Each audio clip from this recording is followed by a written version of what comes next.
It's an immense privilege and a pleasure to welcome you to this wonderful conversation which we will be having about First Nations people's experiences about constitutional recognition.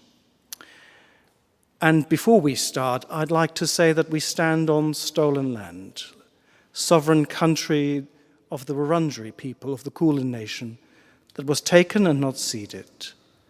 And I'd like to pay my respect to their elders, the custodians of waterways and land for millennia.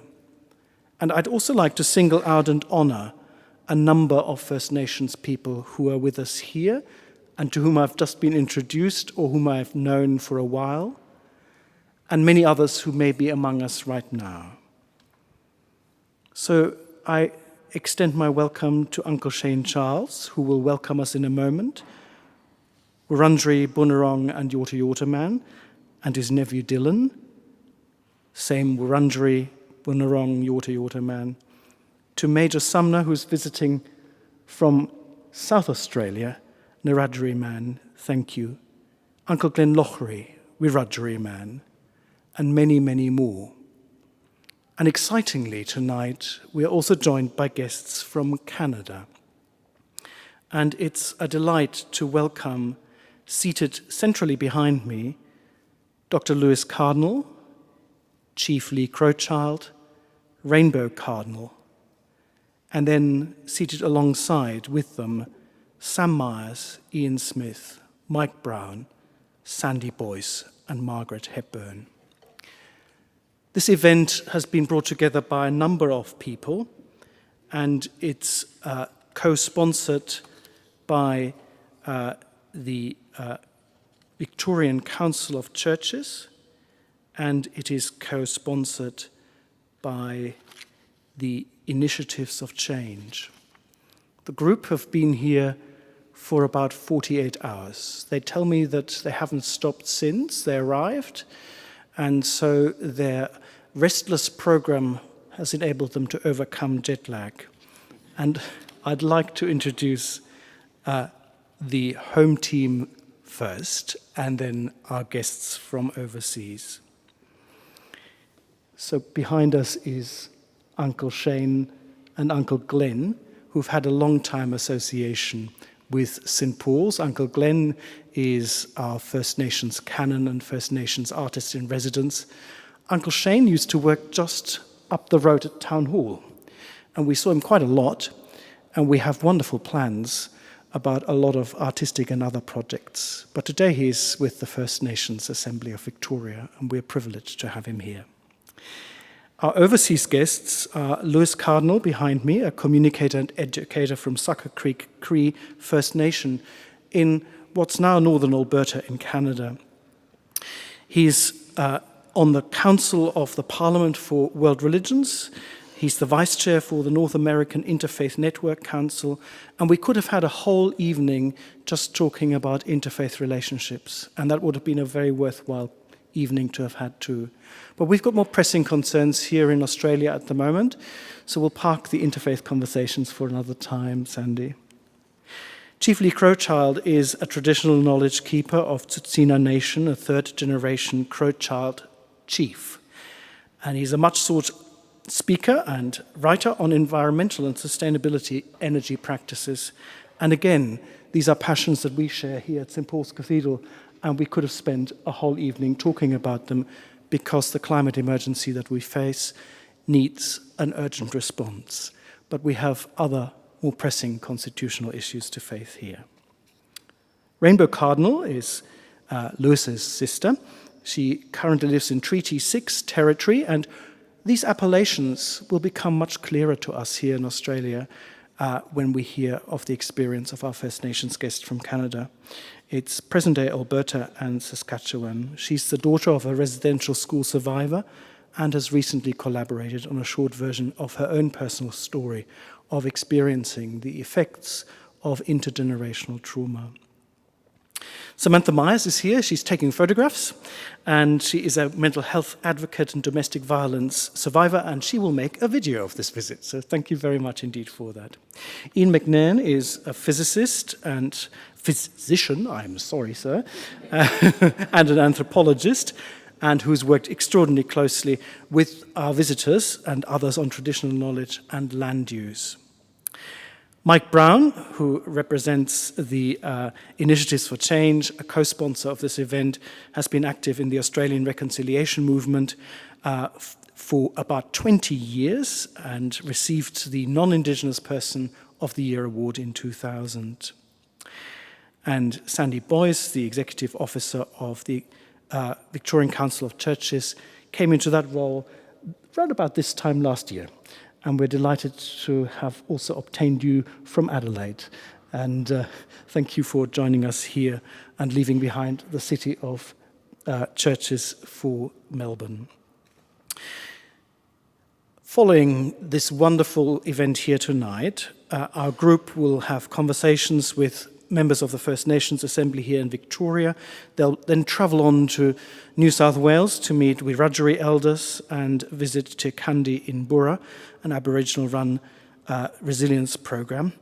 And then they fly on to East Arnhem Land to gain an insight into those Northern Territory traditional community and to learn more about Northern Territory and East Arnhem Land traditional communities and language and the desire for self-determination.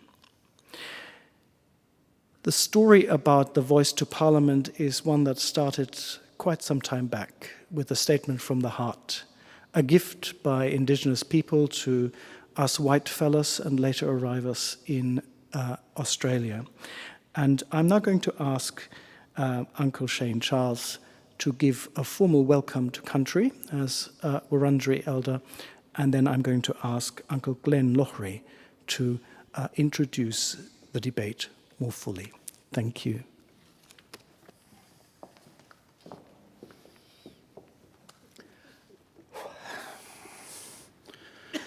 Before I speak, I must pay my respects always to my elders of the past who have paved the way for where we are today.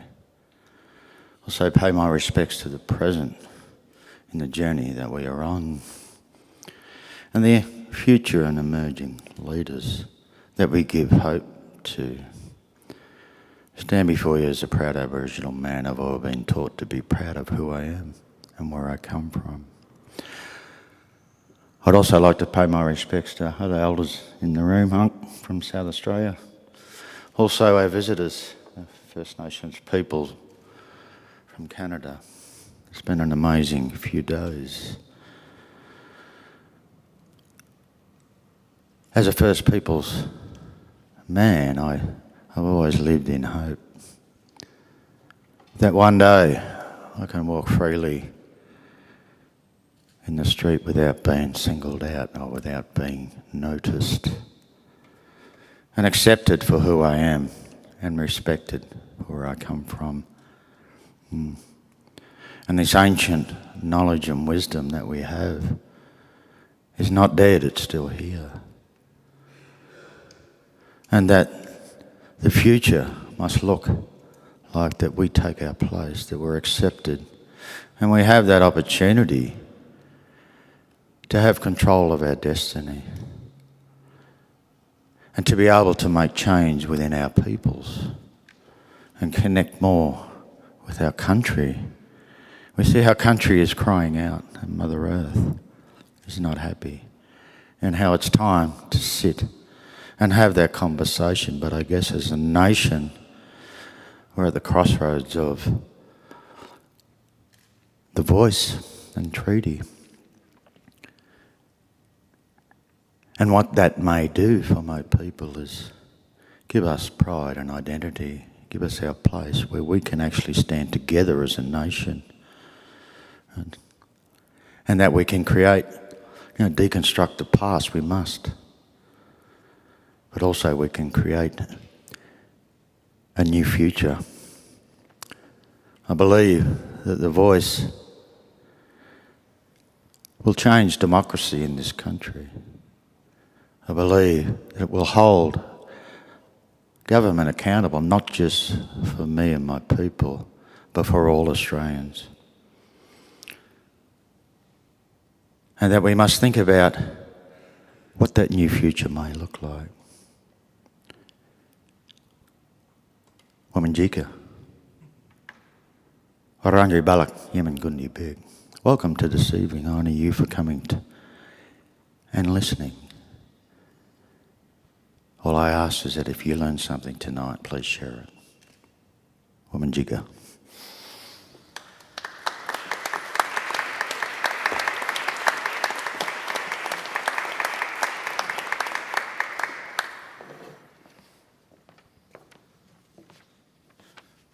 Thank you, Uncle Shane. Thank you, Dean, for the welcome. I too acknowledge that where I stand is unceded land of the Wurundjeri people, and I am grateful and forever will be forever grateful for their caring for this space over the millennia and continuing to care for it today. Darabalinya Badu Wurrajri, Yawanadi Glenn Loughrey, Yaradu Marang. What I just said was, I'm proud to be Wurrajri. My name is Glenn Loughrey, and good day. Nice to have you here. I'm an unceded sovereign Wurrajri person, embedded at birth. I'm Australian for the purposes of management and control. I'm Indigenous of the universe. And I'm in the church because I had no other choice when I was young to be who I really was. Tonight we're going to take a journey and have a look at the voice. But the voice doesn't come at us on its own. The voice isn't independent. The voice isn't an individual item. The voice isn't the property of the Prime Minister or the Leader of the Opposition or any other politician. The voice comes to us as an offer of absurd compassion by the people who have been decimated, who have lived through genocide, who have lost their culture, their language, their land, their spirituality, in reality themselves. That is us, the first peoples of this nation. It comes to us as part of a statement that was signed at the heart of our country, the statement from the heart, the statement that was signed at Uluru. I'm going to read that statement because this is an incredible, compassionate and absurd offer. It hits us not in our heads, our little brain, but it hits us in our big brain, in the gut, where we feel things, where we know the truth about things before we try to rationalise it. So I'm going to read it just so that you hear it again, and to remember that all the noise about the voice, as important as the voice is, this is where it comes from, and this is its power. We gathered at the 2017 National Constitutional Convention, coming from all points of the southern sky, make this statement from the heart. Our Aboriginal and Torres Strait Islander tribes were the first sovereign nations of the Australian continent and its adjacent islands, and possessed it under our own laws and customs. This our ancestors did according to the reckoning of our culture from the creation, according to the common law from time immemorial, and according to science more than 60,000 years ago. This sovereignty is a spiritual notion. The ancestral tie between the land, or Mother Nature, and the Aboriginal and Torres Strait Islander peoples who were born therefrom remain attached thereto and must one day return thither to be united with our ancestors. This link is the basis of the ownership of the soil, or better, of sovereignty. It has never been ceded or extinguished and coexists with the sovereignty of the Crown. How could it be otherwise? That peoples possessed the land for 60 millennia and this sacred link disappears from world history in merely the last 200 years. With substantive constitutional change and structural reform, we believe this ancient sovereignty can shine through as a fuller expression of Australia's nationhood. Proportionally, we are the most incarcerated people on the planet. We are not an innately criminal people. Our children are aliened from their families at unprecedented rates. This cannot be because we have no love for them. And our youth languish in detention in obscene numbers. They should be our hope for the future. These dimensions of our crisis tell plainly the structural nature of our problem. This is the torment of our powerlessness. We seek constitutional reforms to empower our people and take a rightful place in our own country. When we have power over our destiny, our children will flourish.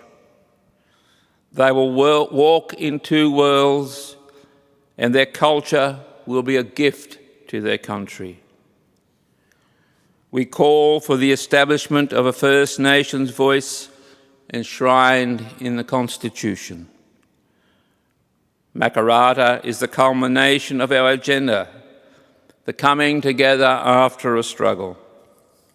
It captures our aspirations for a fair and truthful relationship with the people of Australia and a better future for our children based on justice and self-determination.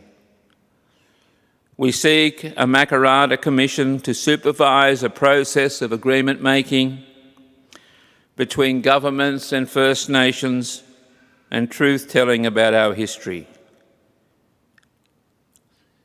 In 1967, we were counted.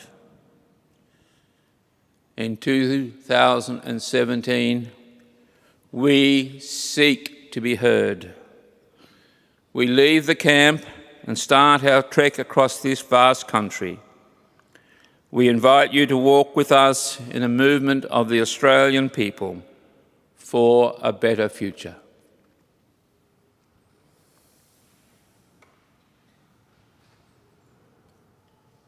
I often describe that statement as the Sermon on the Mount in the desert. It's a powerful document. Nowhere in there is there condemnation.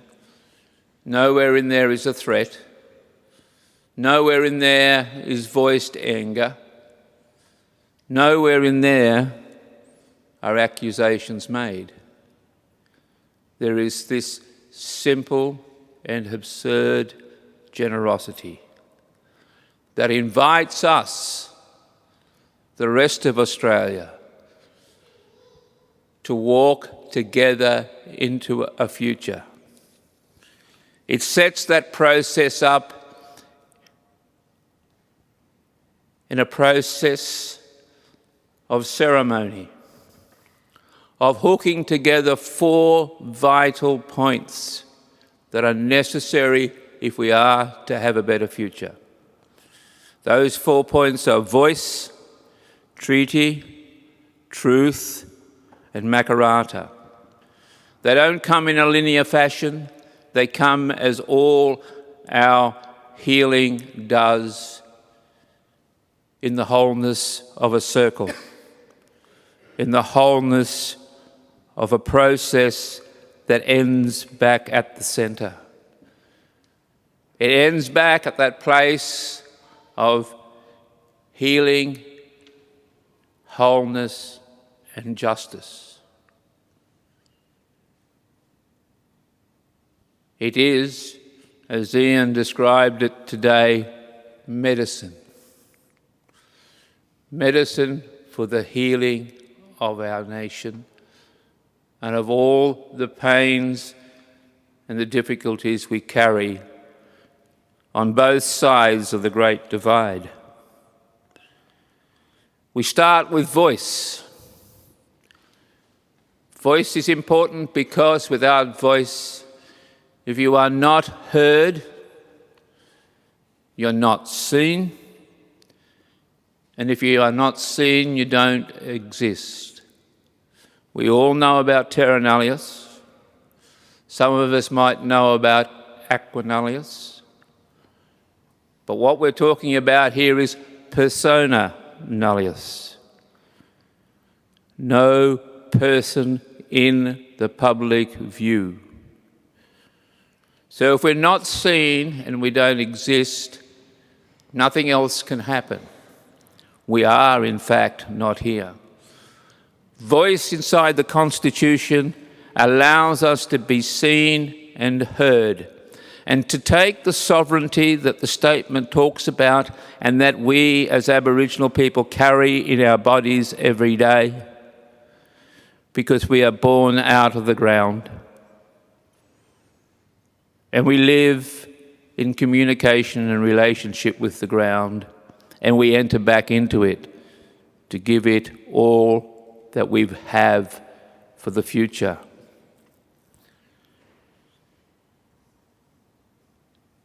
The voice is about sovereignty and placing that sovereignty alongside the sovereignty of the Crown in the foundational document of the Constitution, the foundational document of our country. It is not about replacing one sovereignty with another. It's not about making one sovereignty subservient to another. It is about making the sovereignty whole.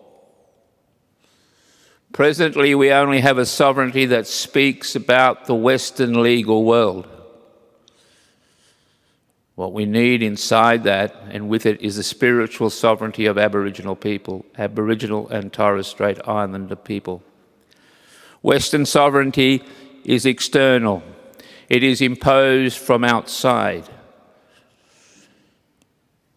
Aboriginal and Torres Strait Islander sovereignty is internal.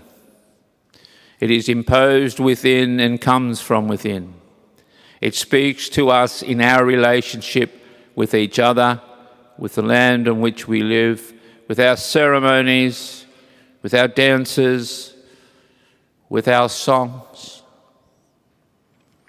So the voice is vital inside the Constitution as a spiritual, moral and ethical statement about who and what Australia is. Once you've done that, it's called recognition. You've been recognised. You've been placed alongside the rest of the people in this country. in the Constitution. And you're allowed to have a voice on matters that impact us, on matters that are relevant to us. Dispossession means that you have taken away from you everything that gives you your identity. Voice allows us to begin the process to bring that back, to embed that again in the psyche of everyone, including all the people here tonight. So once we've done that recognition, we then can go to treaty. You see, you can't do treaty with people who don't exist. If the people of this country are persona nullius, the only identity they have is the identity others give them. If they are only possessed by the mediating gaze of the Western world, then there is no basis on which to do a treaty. But once you're seen and once you recognise that we are here and we're loud and we're in this space and we're not going away, then you have to have a treaty with us. You have to say to us, and we have to say to you, look, we're both here, we need to sort out how we're going to live in relation to us. You can bring to treaty, as Lewis talks about, your very Western rational basis of what a treaty should look like.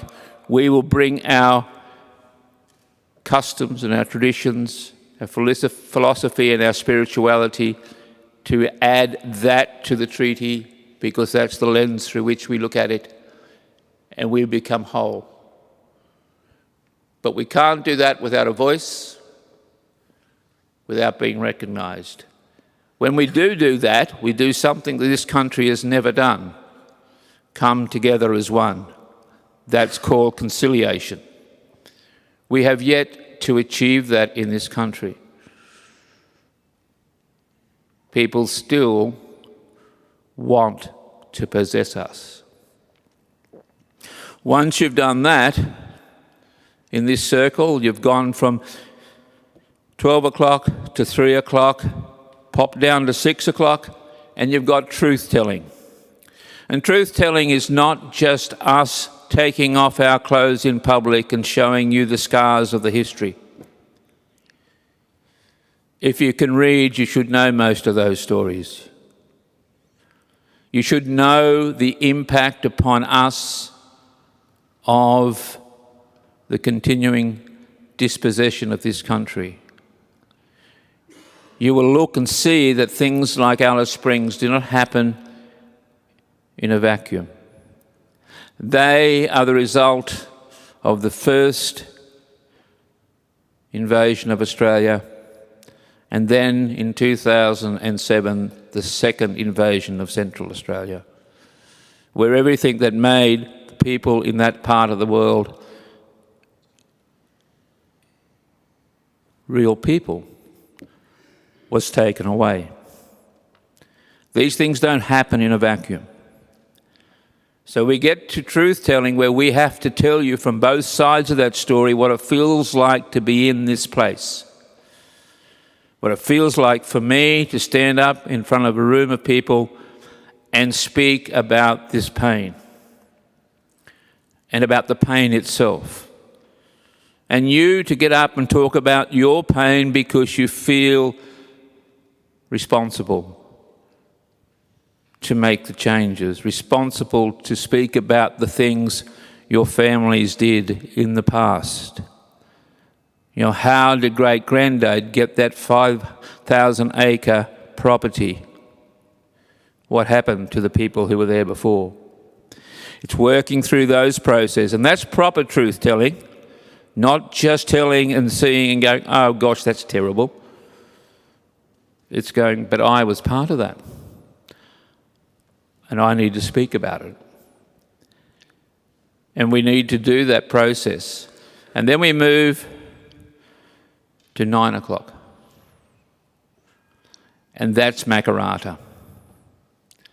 Makarrata is that place where we come together after a dispute. And that's not just holding hands and skipping through the daisies into a romantic Disneyland sunset. Nothing like that. That's where the rubber meets the road. That's where we have to say, how do we continue this process together? And how is this going to change the way we, Australia, is, will be, and acts? It's a powerful moment where we need to think through how we move forward. Some of you may be familiar with the story of Jacob at Peniel in the Old Testament, and he's been a bit of a dodgy lad for a while, and he's having some second thoughts.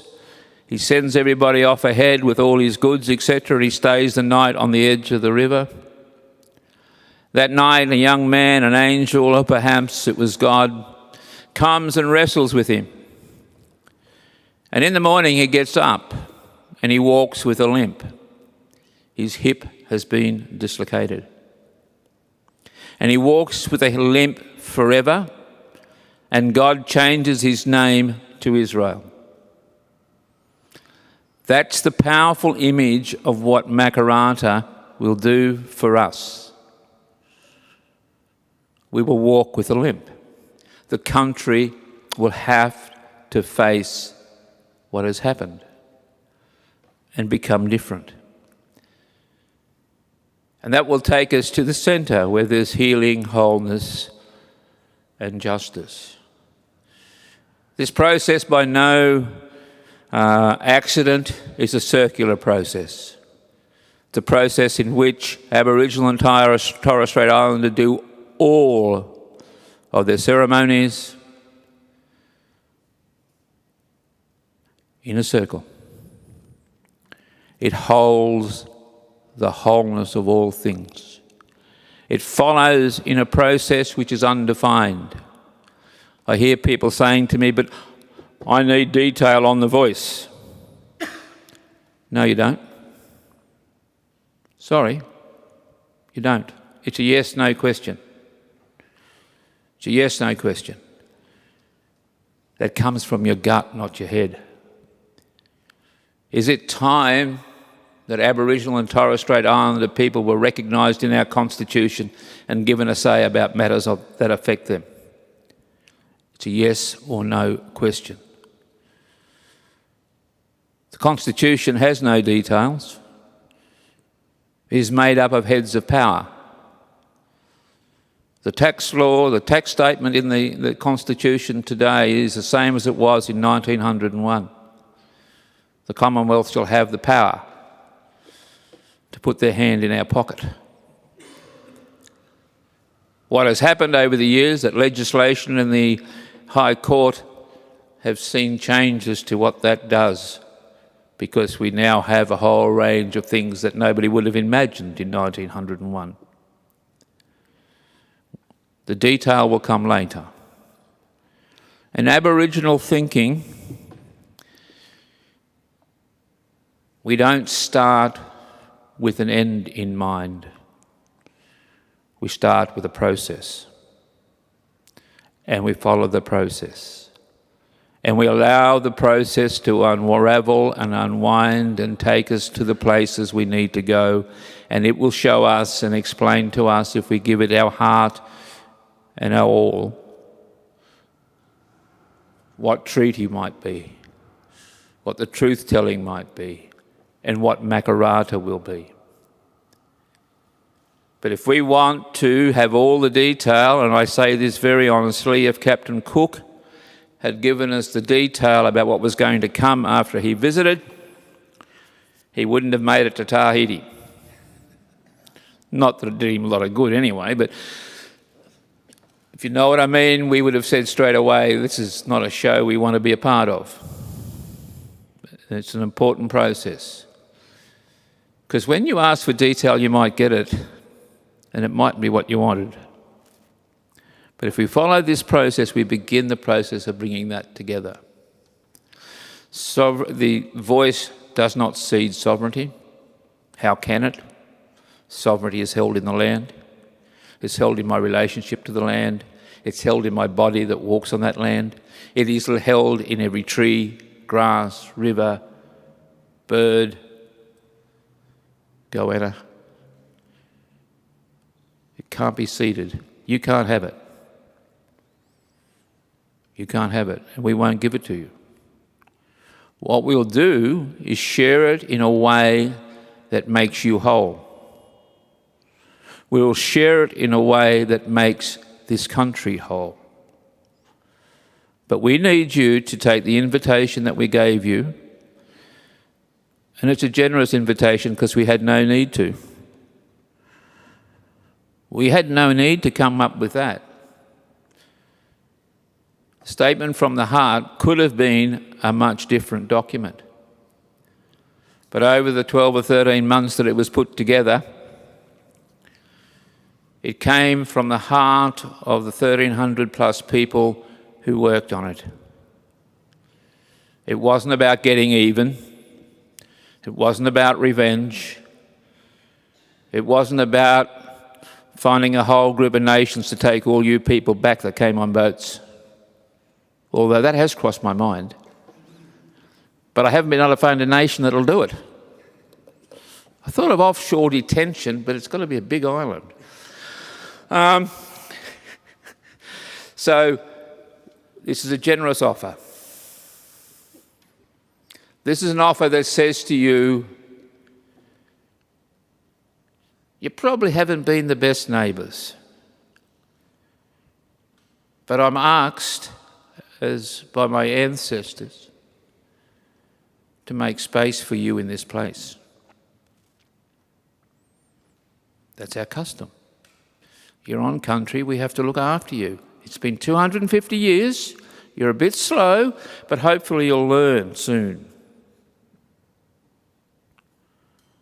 But we have to offer it to you, we have to make the space available, and we're doing it in this way. So it's not a demand, not really, but it's important that we make it a success. Can you imagine what it would be like for somebody like me to stand up in this room on the Sunday after the vote and 70% of the country has voted no?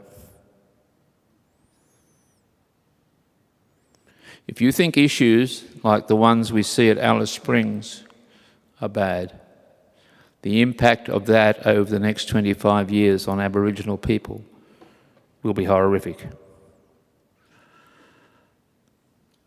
We need this. You need this. Our country needs this. Thank you.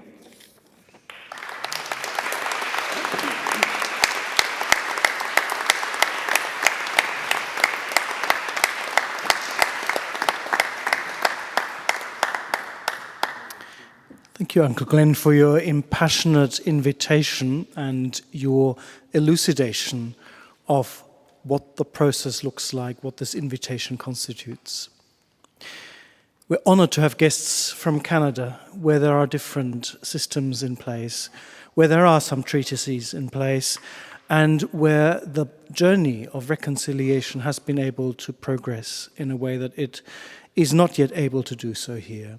And I've invited all our guests on behalf of the Cathedral community, which wholeheartedly supports the statement from the heart, and indeed the chapter, the governing body of the Cathedral, has resolved both to accept and receive with thanks the statement and also to advocate for a yes vote.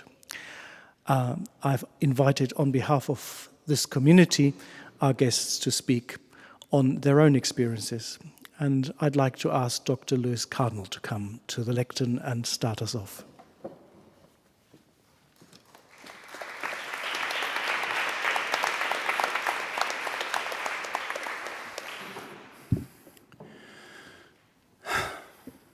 Greetings, relatives.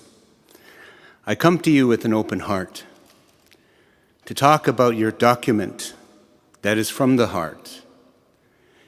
And the document from the heart speaks from that seat of truth. In Canada, as we have experienced our treaties, as we worked hard to make those treaties real, we have learned a number of things that I want to share with you tonight. And in one way, I want you to recognize that treaties is love in action. Treaty is a process that recognizes the strength and the voice of each and every one that is here. At one time, all of us were Indigenous. We come from the land. Your ancestors, at some time in the past, had your languages and culture shaped by your relationship with Mother Earth. It was a deep and profound relationship. It rested on the notion of the sacred, the land, Mother Earth, the connection to the spirit world. And it recognized you, a child of Mother Earth, as being important. For it's in our belief that each and every one of you are an answer to a prayer that was said by someone in your family, someone in your community, someone in your nation at a time of struggle, at a time of looking for answers, praying to the Creator, looking for something. And it's believed that through those prayers, the Creator heard that voice and sent you. Each and every single one of you were sent here with gifts and talents to reveal to the world, to answer those prayers. And as the elder women in my community tell me, when a child is born, they come into the world with their little fists like this. And in those little fists are the gifts that the Creator has given to them. And it is incumbent upon us, as parents, as relatives, aunties, uncles, community members, to create that safe space where those hands can start to open and reveal the gifts that are there for us to benefit from. The children are sacred, and you are sacred, and you bring with you voice, experience, and insight that is necessary to contribute to the well-being of us all. As Indigenous people, some of us have forgotten that. And that is why we sit in circle. Because when we sit in circle, it allows us the opportunity for every voice to be heard.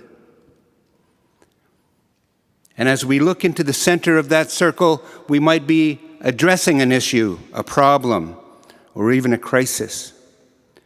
And when we give that person, yourself perhaps, the opportunity to share your experience, your insight, and your vision as to what is happening, you are contributing to finding solution. So each voice then becomes important. And to take that to the next level, each nation is also important. It carries with it its own language and its own relationship to Mother Earth. And from that is knowledge and wisdom. And that knowledge and wisdom also needs to be shared. As human beings, we are hardwired to need each other. That is how we have survived as human beings. But we've created artificial boundaries to separate each other from each other, created by those who wish to divide for the purposes of their own advancement. And when we talk about treaty, we recognize that, because that is what has happened to us. When we made treaties, we came in with that knowledge, understanding that your nation has wisdom, information, and knowledge that we can benefit from. But we also have wisdom and knowledge that you can benefit from. And when we share, we learn from each other. And because of that, we can put our heads and hearts together and make a future that is better, not for us, but for those future generations. And so that's why it's necessary for us to stand together as human beings, reconnecting to that ancient Indigenous tradition that rests inside of all of us, to find our connection once again to the great rhythm of Mother Earth, because Mother Earth needs us to be well. We need our relationships to be well. I've had the honor of working with many Indigenous elders. Some of them are here. And they remember those stories. That we need to reconnect with that rhythm of who we are as human beings in order to make those changes happen. Treaty isn't a business transaction. It's a relationship. It's a profound, sacred covenant between people. A treaty in our traditions is where we adopt another nation. And from that, we become like family. When we started making treaties with the newcomers who came in Canada, we already had millennia of experience in recognizing that, because we knew that we needed to share what we had. And we needed to share it with each other in a way that promotes that wellness with each other. Certainly, the understandings of treaties were different, but they were misunderstood from our perspective. So we've been fighting back hard to bring us back into balance and harmony with each other. Not to take more of this and not to take more of that, but to set our relationship straight. Because the wounds of the past need to be addressed. The truth needs to come out, because the truth will set you free. But first, it's going to make you very angry. But that's the medicine of treaty. Still within that treaty, it recognizes and honors who you are, but says, we are here too, and we have much to offer. The nations in Australia have much to offer the nation of Australia. It's a relationship that needs to be rebalanced and healed. And that is the promise of treaty. It's not about who gets what. It's about who belongs to who. I can't tell you which direction to take. I can tell you the directions we've gone and what we've learned and how we were hurt. But we've come back again with an open hand and one to our heart to say, walk with us as brothers and sisters, because we are family. Thank you.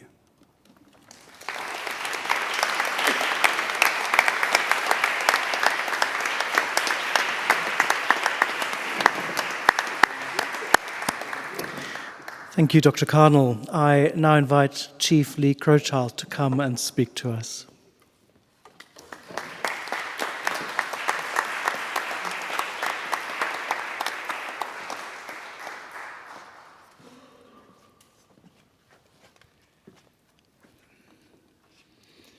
I think I've been here just over 48 hours, and this morning I did a mistake. I washed my hair with dog shampoo. So all day I've been feeling like a pretty good boy.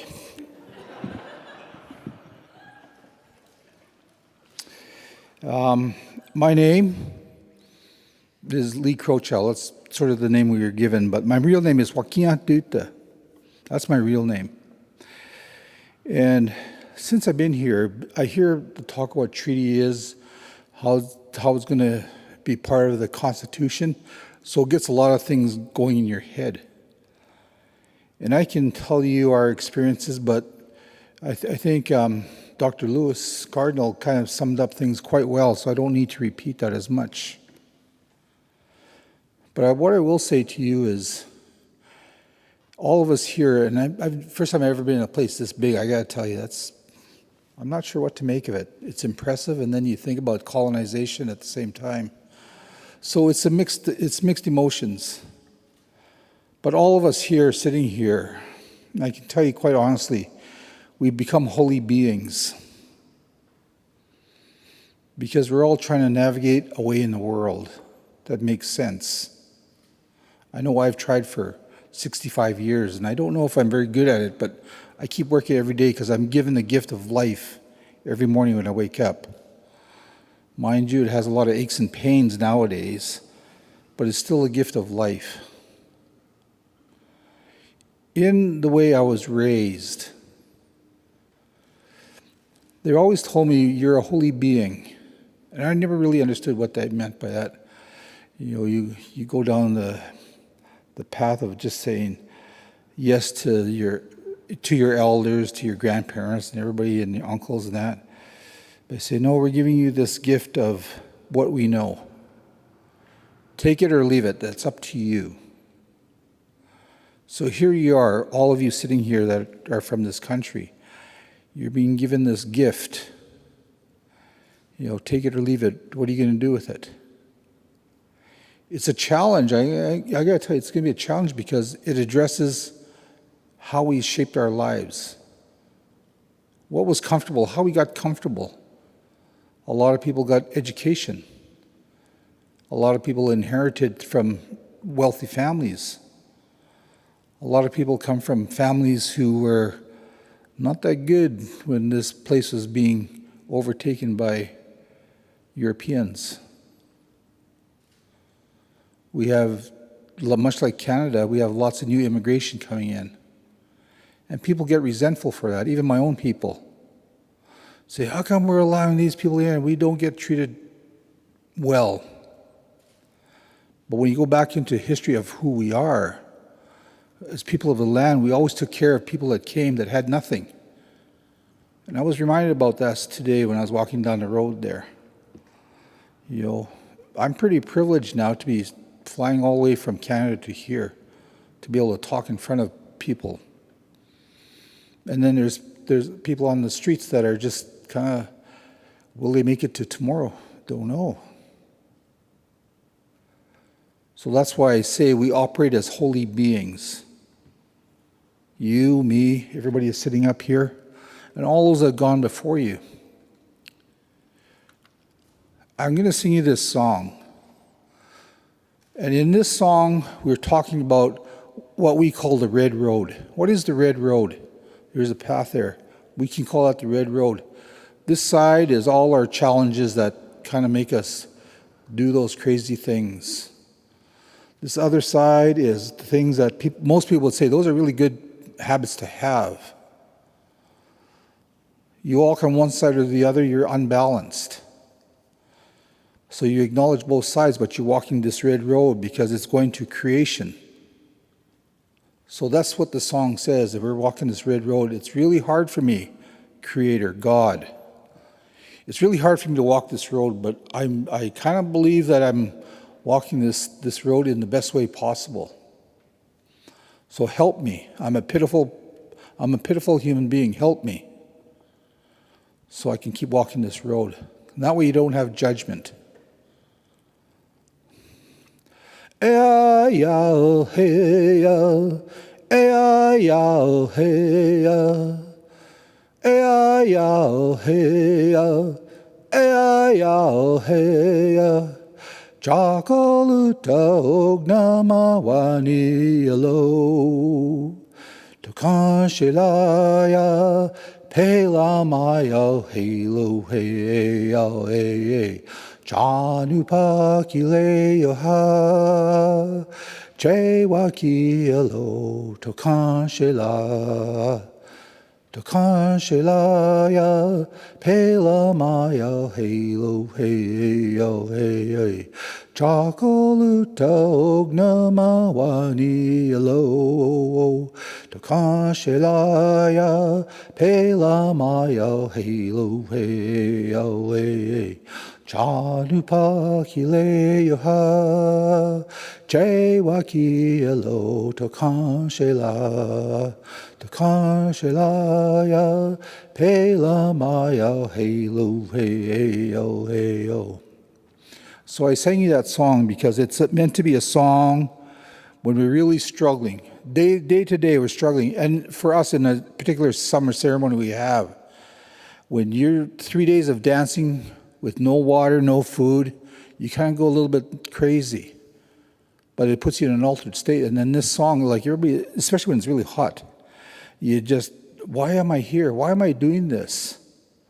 Then the song comes along and it just reminds you to pick yourself up because there's people that kind of depend on you to walk a good path.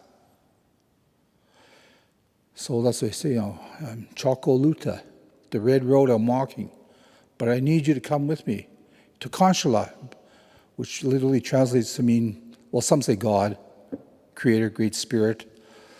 I call it chaos because we're all born from chaos. You know, all these molecules that went bouncing all around in metaphysics, somewhere along the line they kind of combined and that's how we were created. It's chaos. So we live with chaos in our minds, in our hearts. And as we move forward, we make sense of that chaos because it addresses what we feel inside. We can hate people. We can dislike them. But somewhere down the line, you know, creation says, well, hey, do you think that's the right thing to do?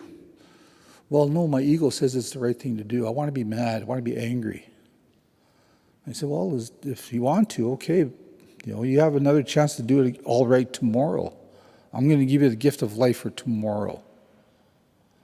So it's up to you what you want to do. And that's when we reach out and we say, I need your help. I can't do this alone. I can't do this alone, this talk of treaty, this talk of constitution. None of us can do it alone. It takes all of you. But like Dr. Lewis Cardinal said, you know, it's going to be uncomfortable. You just got to admit it's going to be uncomfortable. And like I said earlier today, most of us have more years behind us than we have in front of us. That's reality. What are we leaving for the next generations? In our traditional ways, we think about in the 7 generations, what that impact is going to be. And that's what we work towards. We'll never see it. But someone in our families or even further, whoever 7 generations is, they're going to receive the gift of the sacrifices made. The challenge of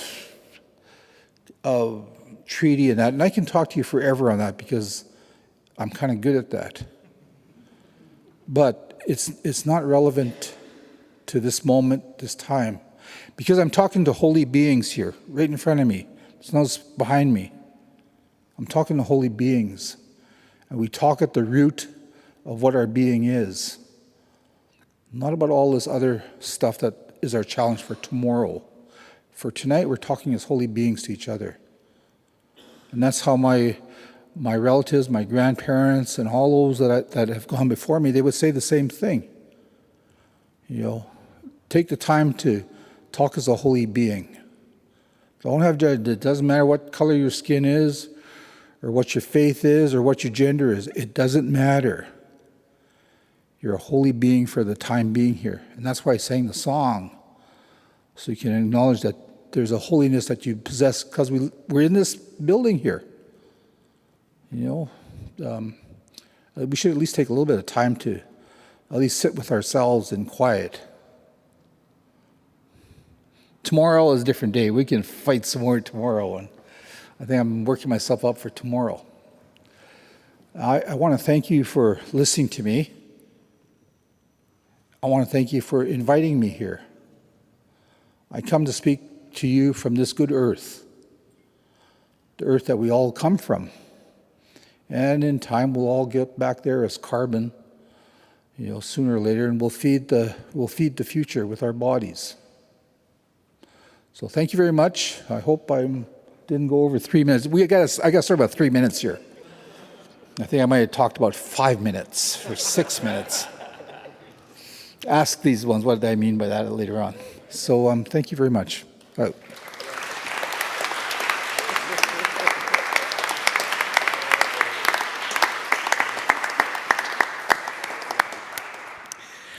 And last but not least, Rainbow Cardinal is going to speak to us. Thank you.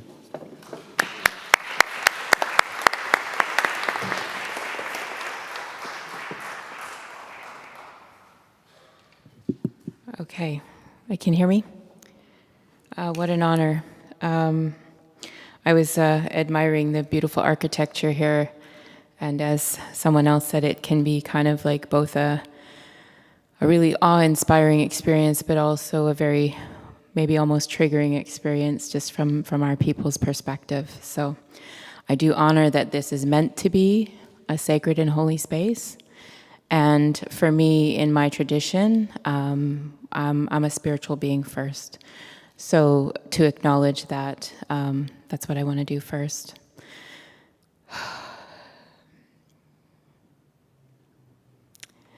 My traditional name given to me by my father is Pisimwe, which means rainbow woman. So I also go by Lisa. That's the name my mother gave me. So I just want to honor both of those. But in these spaces, I generally go by rainbow because it is the encompassment of my spiritual being. And I believe this is deep spiritual work. Our people have been through, obviously, much like the people here.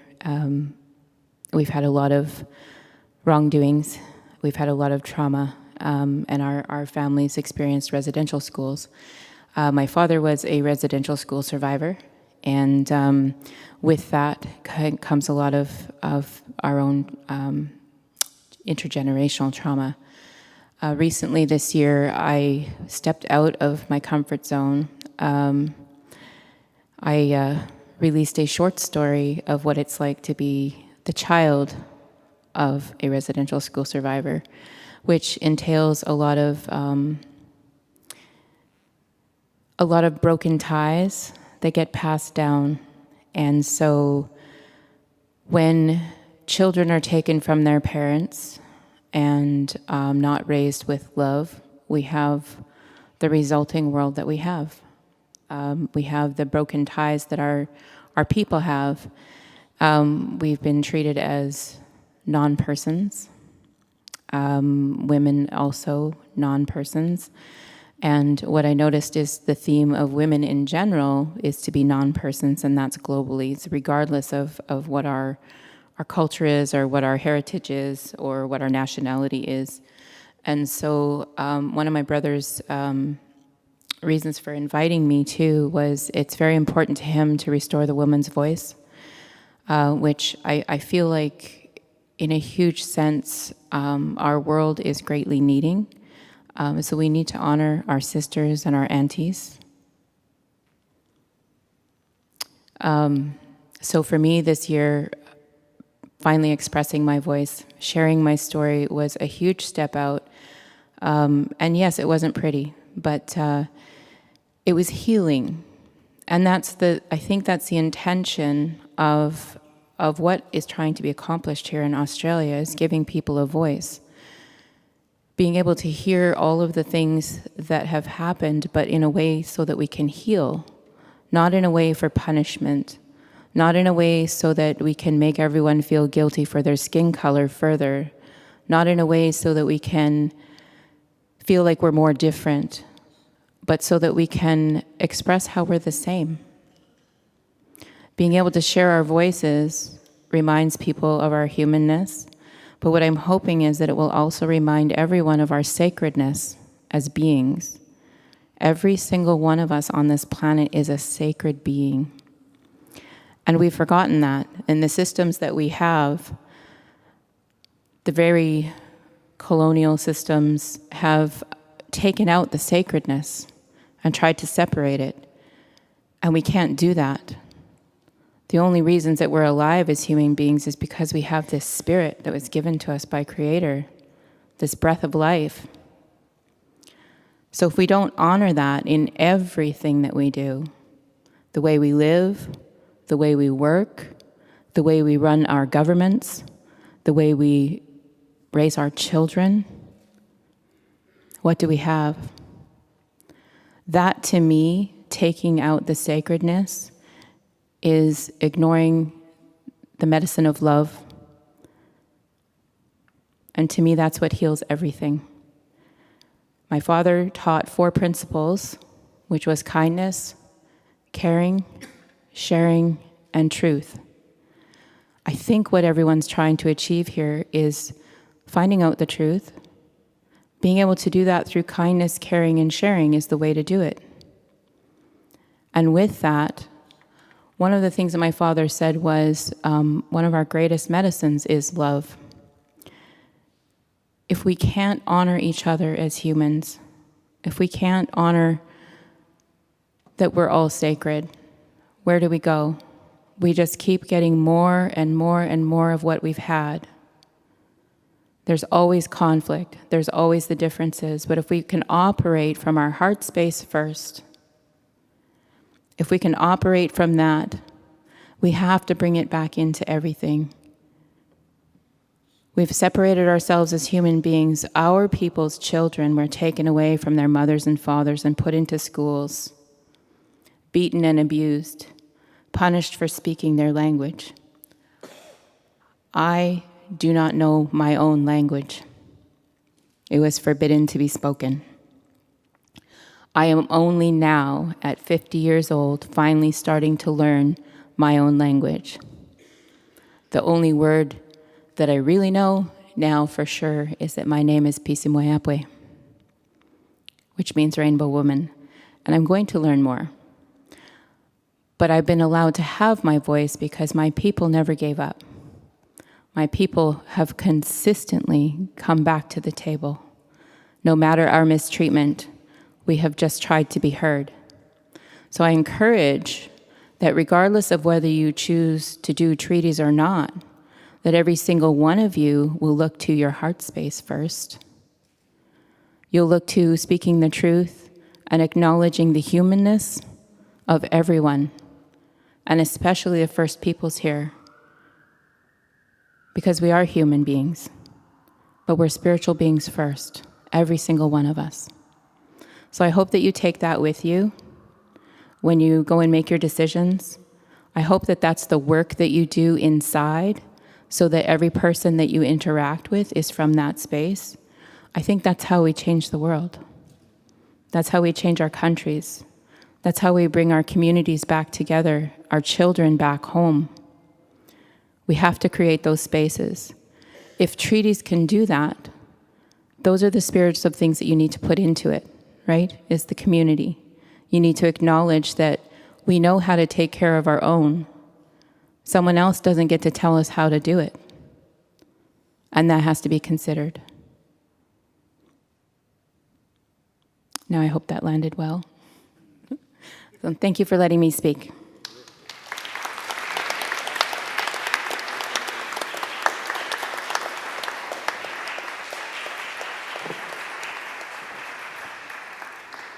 Thank you so much, Rainbow, and thank you for that reminder, which also stands at the heart of the writing of the patron of this cathedral, who encourages the people of Corinth in his second epistle to open their hearts wide. And so I think there is a lot of coming together here in the spiritual narratives, if only we look and we do let our hearts be opened. we'd like this to be a conversation. We know that not everybody will be able to have the chance to speak, and that we won't be able to hear everybody's voice. I thought we'd start with our honoured guests here on these tables around us if they have questions, but if any of you have a question, the microphone will come. My friend Nathaniel over there is going to come around. I'd ask you to stand and to speak into the microphone, to say where you're from and what your name is, so that we can have that conversation. But is there anybody on the side tables or the top tables? No? You're travelling with these wonderful people, so that's wonderful. And you're also responding, so that's lovely. No? All good? Right, we'll open the floor. Thank you. Yeah, come round. But don't use both mics, because that'll lead to feedback. Very happy to. Wurundjeri. My name is Marg Hepworth. I'm the Executive Officer of Initiatives of Change Australia. I live and work on Wurundjeri land. I just want to say thank you to all our speakers. We've travelled with our Canadian guests over the last few days, and they've provided enormous insights and sharing, this beautiful sharing that's occurred between First Nations Australians and First Nations Canadians.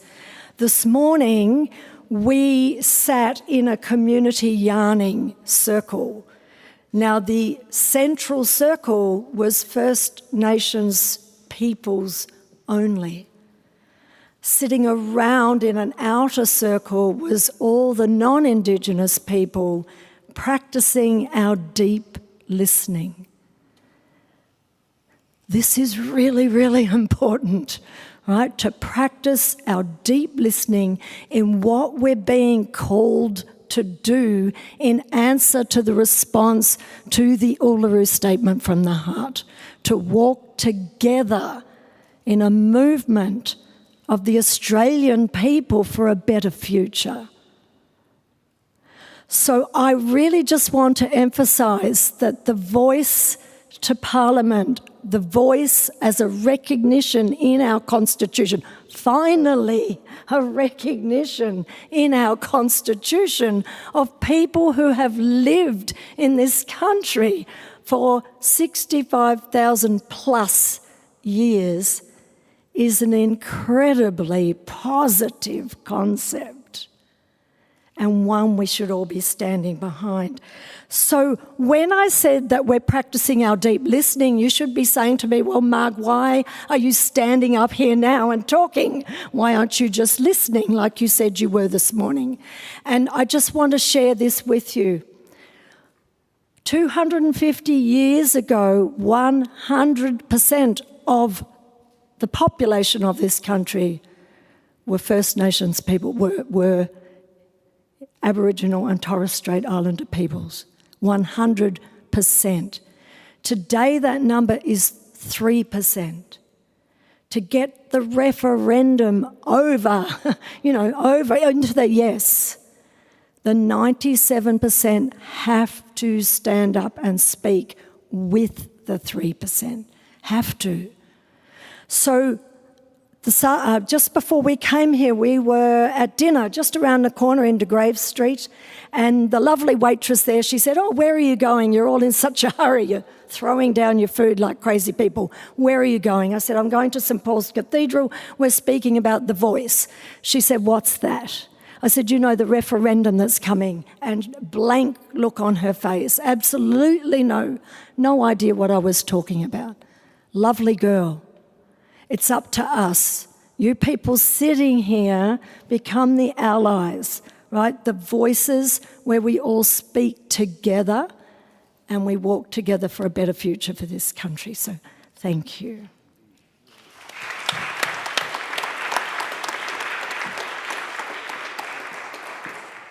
Thank you, Mark. We've got a question there. You gentlemen in the front.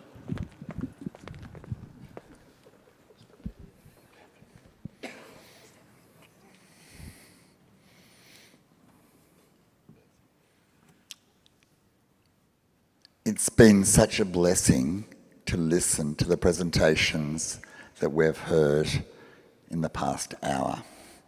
My name is Abe Schwartz, and I come from another faith background, the Jewish community, and I find myself present at a rare moment in this beautiful building today, and it makes me think to take Marg's last statement, the Executive Officer of Initiatives of Change, one step further. It's not adequate to just let the 97% of people that are going to be relied upon to get, as Marg says, the referendum over the line, to just be the people that are in this room and the sort of people that would turn up to a night like tonight. The very fact that we are in this room predominantly means that we have an interest, we have a conscience, we have a compassion, we believe in social justice. In Hebrew that's called tikkun olam. It's a very, very important value. But if the waitress that Marg Hepworth was talking to in De Graves Street this evening had such a blank face and she was able to educate her a bit, how many more people are there like that in your world and your world and your world and your world who haven't had the chance to have that engagement with Marg Hepworth tonight? Every one of us has to not think about the people in our echo chambers who are going to probably vote yes anyway. That's why they're our friends. We have to think about all the others, the people that go to school with our kids or grandkids and their parents, the neighbours, the people at the water cooler at the office, the people at the cricket game this weekend, the people that you know who are friends or family or colleagues who don't even live in Melbourne, but they live somewhere in Australia because they're going to have to vote as well. So I complete my remark of expanding on Mark's comment by saying that just like this is a place of faith, as we're reminded by Rainbow about the sacred building, and Chief says he hasn't been in a building as big as this before, but there are many places of faith. Are they all doing this? And if not, who can remind them? And there are, like I said, the netball clubs and the cricket, and it goes on and on. So I implore you, don't think about the people you would normally talk to about this. If you, as an example of my last statement, if you happen to know anybody in your world at all that lives in, I'm going to use an example, Sydney, a relative, a friend, a colleague, anybody at all, or people you know who might know people who will be in Sydney, there will be 2 days where this delegation will be in Sydney this Thursday and Friday. And there will be one public event during their 2 days in Sydney. And it will be at another sacred place. It'll be at the synagogue in Newtown at 6 o'clock this Friday night, where the entirety of Sydney is being invited to an interfaith dinner at an Orthodox Jewish synagogue. And just Google up that Newtown synagogue and you'll find the link to register. They want the registrations as possible by tomorrow. Please reach out to people and get people to get engaged, whatever it takes. Thank you. Thanks very much for your passionate invitation to travel to Sydney at a very busy weekend. And we'll certainly make sure that those of us who have got friends there can be made aware of those. Other comments, questions? My name is Jim. I'd like to thank Initiatives of Change for bringing us all together here tonight. And for those of you who don't know much about IFC or Initiatives of Change, it has a very simple philosophy. If you want to see your wife different, if you want to see your mother-in-law different, if you want to see your workforce different, and if you want to see your country different, and you want to see the world different, then the place to start is with yourself. And the thing about initiatives of change is it shows me that every one of us have something in common, whatever colour we are, whatever faith we are, and that is our human nature. How do we deal with the fear, the greed, and on the positive side, the love and reconciliation that we've talked about here tonight? And I always remember an old Aboriginal friend of ours who was taken up this challenge. She's not with us now, but her spirit is.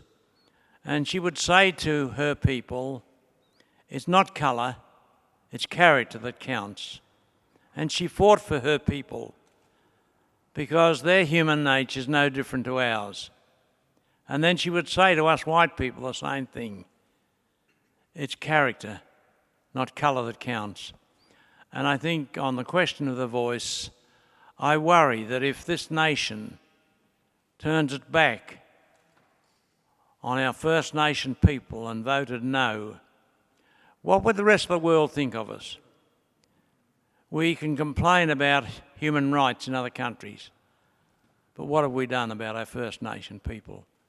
We've been the greatest exploiters of human nature of any country in the world, and we would be recognised as the most racist nation in the world. So the yes vote is so important to this country's prestige, to its standing in the world. And I think we've all got a part to play in this. You can't be a bystander. We can't sit on the fence. We've got to get in there and take it on. Thank you. Thank you, Jim. I see a hand up there, but having had such wonderful endorsements from the co-presenters, perhaps I can now ask for questions, please, of our guests. It'd be really good to engage with our honoured guests. Yes, hello, everybody. Brenda Cook. I'd like to ask Dylan Charles a question. Given that we've heard from venerable elders from Canada, from Australia and elsewhere, what does you, as a younger representative of the First Nations, what would you like to tell us about the voice, Makarrata and treaty? Well, first of all, me sitting here is a learning experience for me. I'm a young person, so I've got a lot of learning to do first. Sitting with Chief, Uncle, Auntie. The one thing that sits with me the most is their humble spirit. Yeah? How their energy is of love, yeah, and warmth after everything that their people have been through, which is the same as my people. Now, in terms of treaty, yeah, we need a voice within that. But I've learned a lot about what treaty is and the Constitution and that, being here and just sitting and listen to what these wise people have to say. Now, I never thought about what would happen in my communities that deeply until I sat with myself just then and thought, what would happen if Australia, if it come out no? I seen like a lot of fear kind of come into me because I could see the anger of my people, and already the anger that we carry is so hard to control, the trauma and all of that. So if it didn't go through, we already, we went from 100% population to 3%. We might go down to maybe 1.5, maybe 1%. Because I can see a high rate of suicide among my people to where the depression, the anger would take over, things like riots. It would be chaos, is what Uncle said. But it's important for our people to have a voice because we know this land better than anyone. And it's already been desecrated. So many rivers have been poisoned, and Mother Earth is crying out for our people to fight for her on our lands. It's important that we get our cultural identity back, but also have a voice within, the Constitution and that power of, what we call the white man's world in my community. Because we know best, yeah. So our elders need to be given back more power within our communities and given back their seats. The benefits that it will have on us as a nation coming together and walking as one peoples, rather than Indigenous and non-Indigenous and all this separation.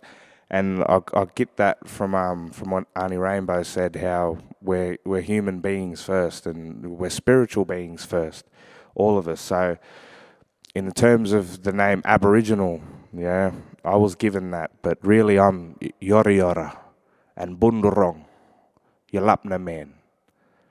So that's how I identify. But we're all given names and from different countries, but really we're all the same. We're all the same at the end of the day. We might have different colour skin, but we all were born with, kinship and totems. We're all traditional people of land somewhere. So I guess voting yes will help our people, but it'll help your people a lot more. Because then you start to see the values and traditions of our ancestors. Now I believe that there's more than one creator and there's more than one God. Yeah, I believe we all have different ones. Yeah, many different parts of the earth. So in terms of that, voting yes will probably prevent our people going from we were 100% to 3%. It'd prevent us going to 1% and then eventually 0%. So we're on a verge of we're at these crossroads that I see it, where it can be the end of us, or it can be a new beginning for all of us. Now that's something that everyone has to sit back and think about, and remove these barriers, and let our cultures be embraced. You see beautiful church, beautiful cultures everywhere. Chinatown, beautiful. Yeah. Well, it'll be wonderful to see for our people, our cultural places being put out more, in terms of architecture and the rest of it. But just an embracement of a culture, here, because this is our culture, this is our land. And sometimes we don't feel embraced enough. And it causes our people to leave school. You don't want to go back to university, you don't want to go back to school because you don't feel embraced. So you become isolated. That's how I felt. But I'll leave it at that.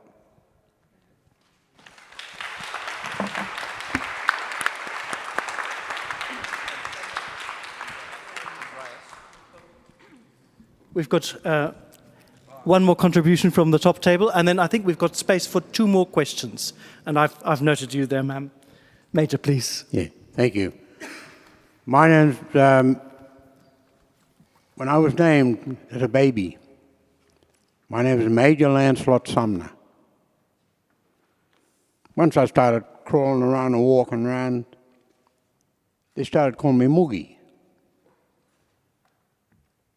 I'm known as Moogie all over the world. I've traveled. I do a lot of dancing, a lot of talks. I talk to school children. I go to schools. I educate people about Aboriginal culture. I go to different countries. Not just I go there, my image is in a country in Mongolia. Ulaanbaatar, the University of Mongolia. My image is there because I got a call one day from the Australian government in Seoul.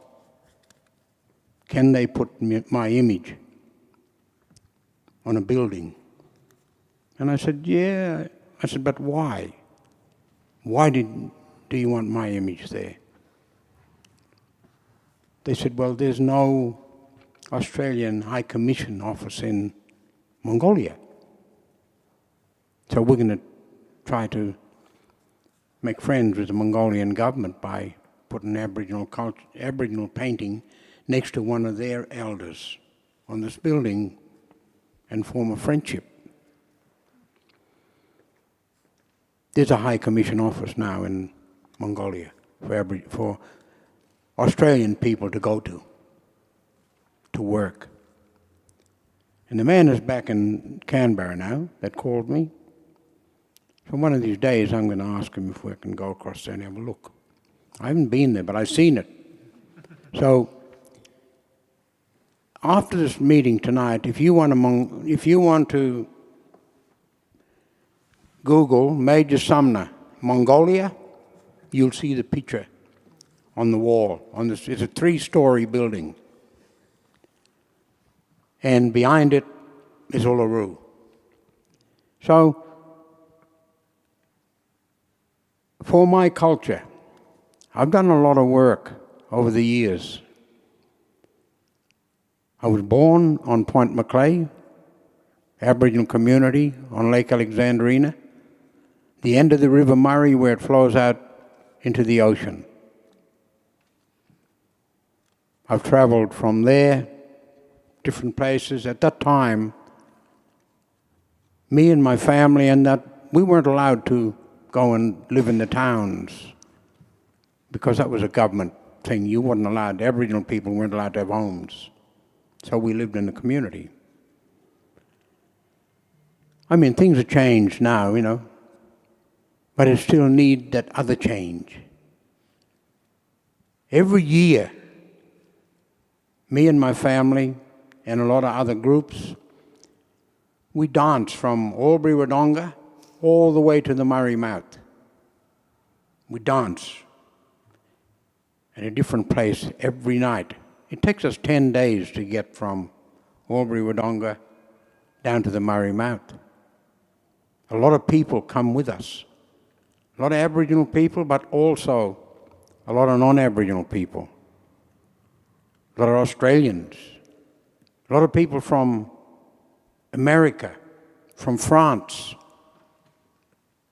They come over every year and they dance with us.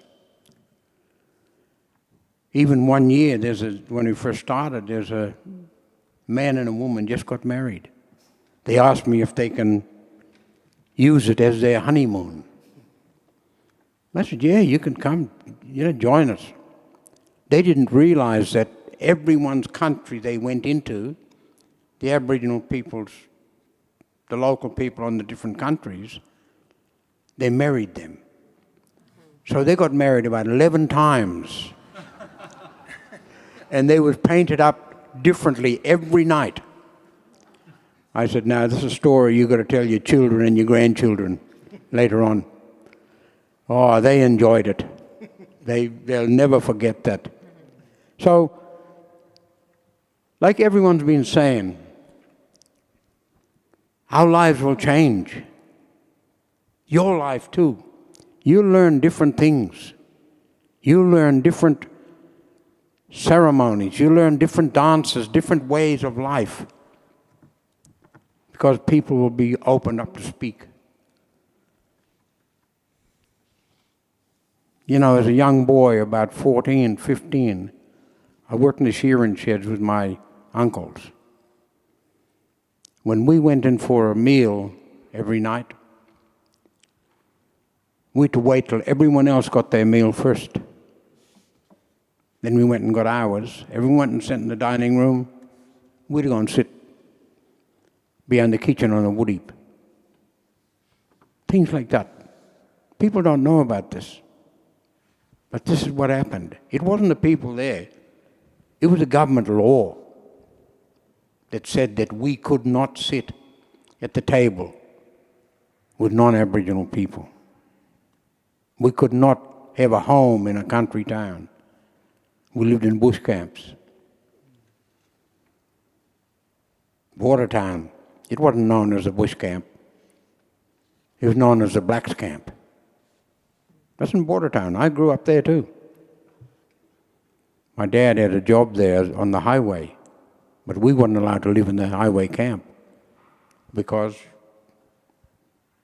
we were Aboriginal. We'd live in the blacks camp. So all these things that we know, that a lot of other people don't know, they have to come out. They have to be told.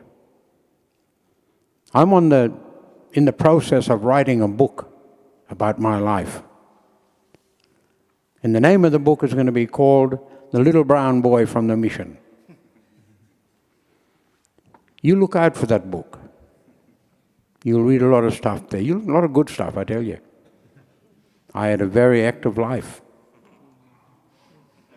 I've travelled, by the time I was 17, I travelled nearly all of Australia in the shearing sheds. Worked everywhere. Met a lot of people. So tonight, I'm sitting here with people that I know from Canada. I lived in Canada too. I worked there in Canada. Me and my wife and 3 youngest children, they went to school there. I worked in a healing center. So all the stuff we talk about is about healing, fixing ourselves up, using our culture. So we need to get that going. We need to think about, and like when we vote for something, we have to think about it. The right decision, you'll know. Our ancestors, my ancestors, your ancestors, wherever you come from. When I do ceremonies, I invite everyone's ancestors to be here with them, to help them through their life, to help them, to be with them, follow them, to look after them. So your ancestors will help you make that right decision. Thank you.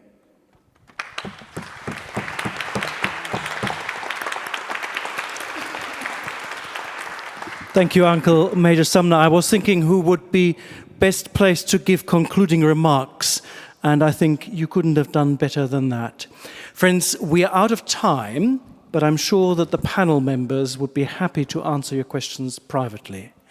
And unless there is all of you wanting to ask a question, but I've seen you and recognized you, ma'am, and you, sir, here in the front. So I'm sorry that we're out of time. Please, would you thank our honored guests?